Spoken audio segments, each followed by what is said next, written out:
taste buds, ngayong hapon na to ay magluluto tayo ng sopas. At syempre, mamaya ko na ipapakita yung mga ingredients pag niluluto na. At ito, maglalagay na tayo ng mantika.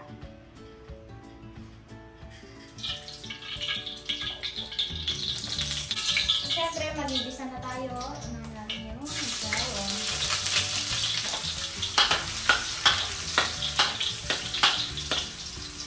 Sunod na agad natin yung sibuyas kasi sabay-sabay na maluluto yun.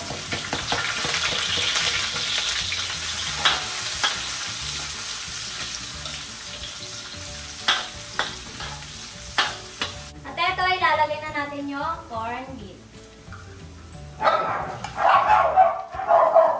Natin ang ilalagay natin yan.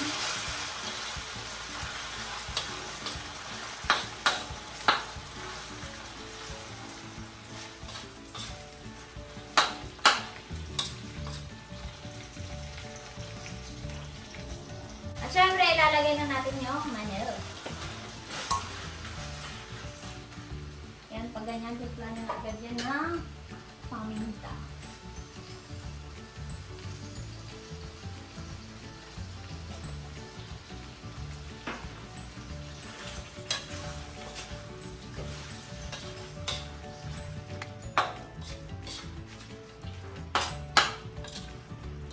Ito, maglalagay muna tayo ng kaunting tubig.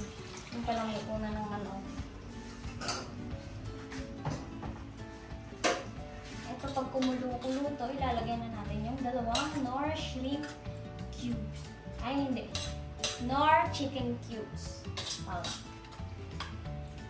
Yan, okay na yan. Kaya naman ilalagay na natin yung Knorr chicken cubes. Dalawang peraso. Siyempre, pakuluan natin ng bahagya at tunawin natin yung chicken cubes tsaka tayo magdadagdag ng tubig. Eto, maglalagay na tayo ng tubig.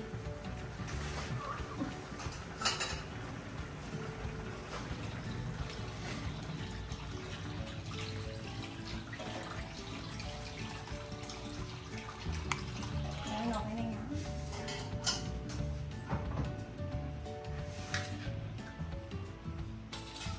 Natin kumulo, tsaka natin ilagay yung macaroni. Ito, ilalagay na natin yung macaroni. 1/4 pala ito, pero hati lang. Kasi parang mas marami siya.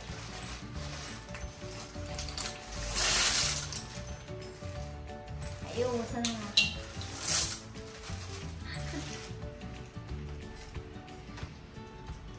One-fourth na macaroni salad.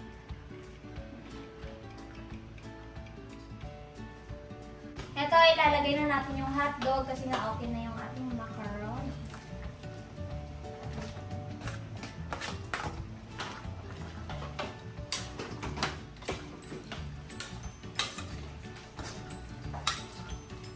Ito, maglalagay na tayo ng gatas. Huwag naman natin iubos. Yan. Gawin muna. Unti-unti muna.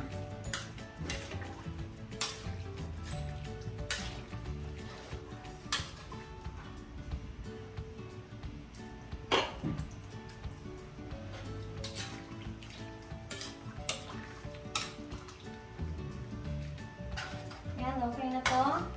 Kaya itatabi na natin to kasi pwede pang magamit sa susunod.